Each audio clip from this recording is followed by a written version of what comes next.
Alors, je voudrais, mes chers compatriotes, d'abord féliciter tous les orateurs qui ont pris la parole cet après-midi dans le cadre de l'ouverture du dialogue national. Et je me réjouis de la diversité des points de vue. Chacun a pu s'exprimer librement, a donné cours à ses idées, et je n'ai aucun doute que les discussions qui suivront cette séance d'ouverture du dialogue pourront approfondir les différentes questions. Le dialogue devra s'organiser autour des commissions que j'ai indiquées dans mon propos liminaire. Il nous faut dès à présent finaliser et au plus vite les TDR du dialogue, des termes de référence. Je dirais d'ici le week-end. Maintenant, il faut travailler tenant compte des délais imprescriptibles du processus électoral. Donc, d'ici vendredi, samedi au plus tard, il faut que chaque parti puisse faire parvenir ses propositions en matière de termes de référence dans le dialogue. Bien sûr, nous avons noté tout ce qui a été dit.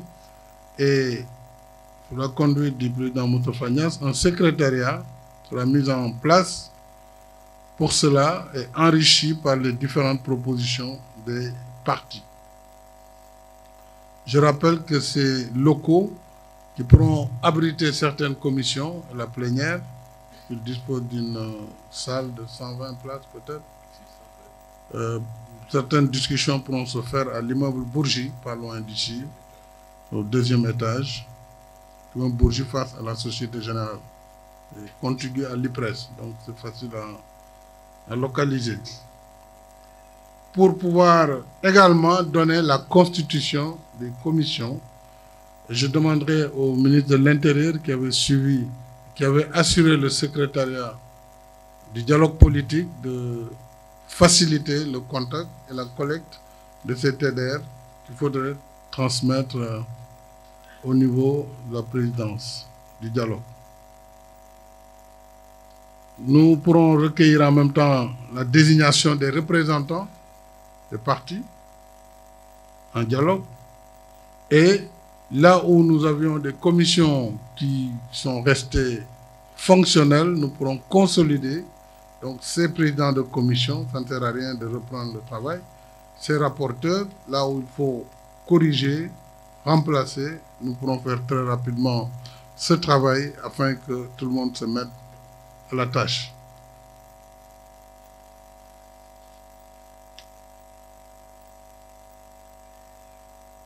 Je souhaite également que les délais du dialogue soient des délais raisonnables, enfermés en tout cas au courant du mois de juin. Il ne faut pas qu'on sorte de ce mois sans l'essentiel des résultats et recommandations du dialogue.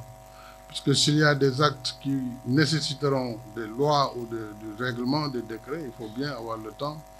Et donc, il faut que l'essentiel soit fait. Il n'est pas dit aussi que nous serons d'accord sur tout, mais au moins sur l'essentiel des consensus et des compromis qui pourront être trouvés, il faut qu'on mette à profit cette période du mois de juin pour arriver à faire avancer nos discussions. Alors, je voudrais attirer l'attention, et je l'ai dit de façon simple dans mon propos liminaire. Il y a une situation nouvelle dans notre pays où certains acteurs ont choisi de détruire la République. C'est leur choix. Face à un tel choix, mon devoir, c'est de protéger la République, quoi que cela puisse coûter. Nous ne pouvons pas accepter dans ce pays les menaces faites contre des juges au quotidien, qui sont appelés au téléphone, qui sont menacés de mort, dont les domiciles sont recherchés pour y mettre le feu. Des maisons sont sélectionnées pour y mettre le feu. Je suis sûr qu'après ce dialogue, selon les points de vue développés, vous verrez, certains seront tentés d'aller mettre le feu chez un tel ou un tel. Cela n'est pas acceptable dans une république. Et ça ne le sera pas. Ça ne le sera pas. Le Sénégal fait l'objet de critiques à l'international. Vous suivez, nous suivons tout ce qui se passe. Une campagne orchestrée contre la République, contre le président de la République. Contre le président, ce n'est pas grave. Je sais me défendre, je sais me battre. C'est pas là le problème. Mais contre le Sénégal et ses institutions, sa démocratie. Alors, si nous voulons avancer, avançons aussi dans la vérité et dans le cadre du respect de la loi. Au moment où nous parlions cet après-midi, un individu a été appréhendé, il a tiré sur un jeune manifestant. C'est un civil, ce n'est pas un policier, ce n'est pas un gendarme. Donc ceux qui tirent et qui tuent, vous le savez bien, ce n'est pas nos forces de défense et de sécurité. Ce sont les forces les plus républicaines en Afrique, connues, reconnues par l'Organisation des Nations Unies.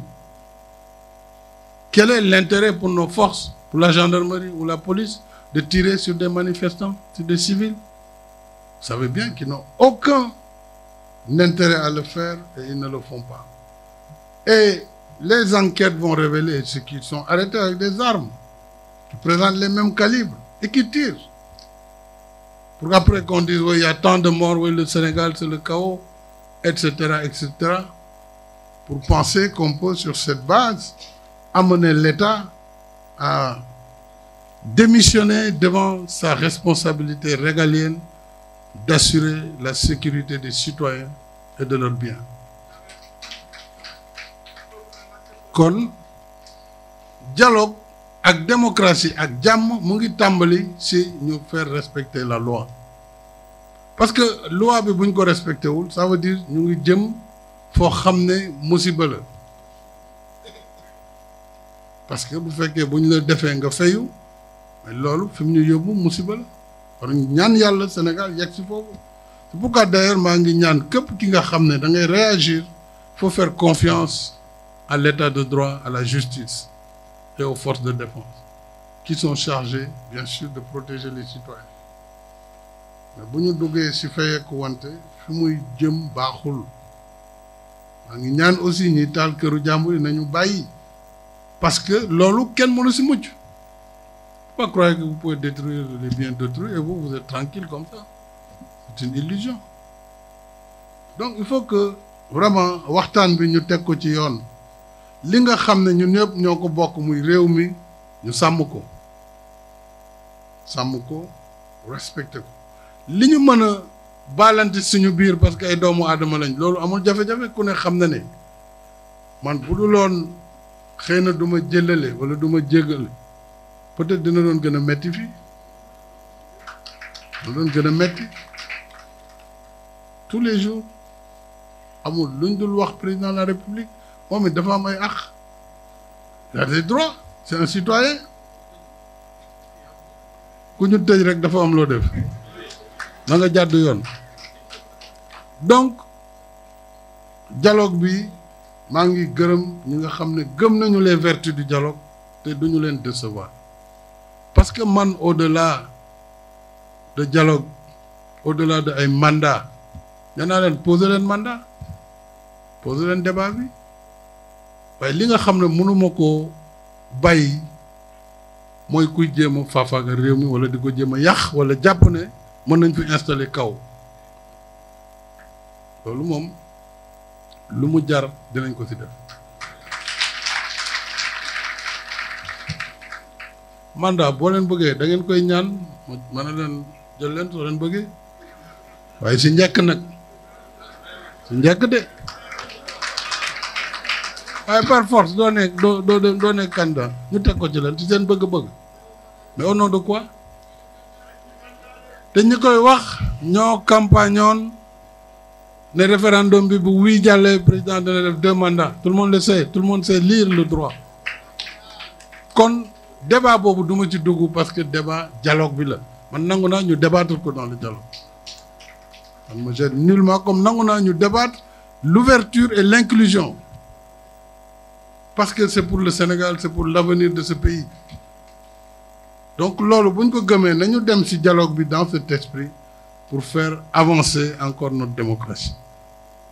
Mais nag ne me demandez pas de croiser les bras face aux velléités de déstabilisation de notre pays. Personne ne me demande cela. Ce n'est pas possible. Ce n'est pas possible. Force doit rester à la loi. Alors, pour le reste, jàpp naa ni chaque parti doit vraiment le plus rapidement possible désigner ses représentants. Peut-être qu'après la synthèse des termes de référence qui ont été donnés, et chacun pourra aussi proposer. Mais les autres dialogues antérieurs avaient déjà fixé des quotas pour chaque entité. Su mbooloo bi bëri lool aussi dootuñu mën liggéey. Donc commission yi nañ ci dem de façon vraiment rationnelle pour que ñu mën a am résultat yu am njëriñ pour askan wi. Li ci des nag yaakaar naa ni sant leen rek ak gërëm leen moo ma war sant waa réew mi sant kilifa diine yi ak kilifa aada yi sant kilifa parti politique yi ci boor bu ñu mënti nekkee mais sant également le secteur privé ak centrale syndicale organisation féminine képp ku fi toog ci anam boo fi mënti toogee ñu sant la gërëm la ndax lii dafa am solo te it mooy lii def l'exception sénégalaise day wone ni am nañu nos propres ressorts pour gérer nos crises te loolu mooy sagu Sénégal loolu nag kenn waru ko yàq ci dialogue bi kon vraiment maa ngi gërëm leader politique yi nga xam ne bu ñu amuloon courage parce que le courage politique aussi c'est de ne pas suivre tout le temps la clameur, c'est de pouvoir faire ce qu'on estime être utile pour son pays, quel que soit par ailleurs les échos. C'est d'être venu et d'essayer justement de trouver des solutions à travers cet échange, ce dialogue entre les différentes parties. Kon synthèse bi loolu la maa ngi sant ñëpp di gërëm ñëpp di wax ne dès que nous aurons l'ensemble des termes de référence et la constitution des commissions, avec vous aussi nous allons travailler sur la présidence en particulier de la commission politique moom mooy bi gën a xumb politiciens moom ils sont toujours plus compliqués mais bu ñu amee ñi ko war a jiite le secrétariat moom c'est le ministère de l'Intérieur comme ni ñu ko daan defee alors je pense que nous pourrons avancer très vite parce que pour les autres secteurs daanaka réflexion bi pare woon na presque donc c'est la commission politique qui va pouvoir. waaw li mooy Afrique nag dañ koy nangu xam nga Afrique moom foog lu mel ni di am. C'est la culture, c'est la spontanéité. Donc, il faut l'accepter. Senghor disait que l'émotion est nègre, la raison est hellène. Voilà, c'est ça, il faut l'accepter. Merci beaucoup. Maa ngi sant ñëpp di gërëm ñëpp wasalaam.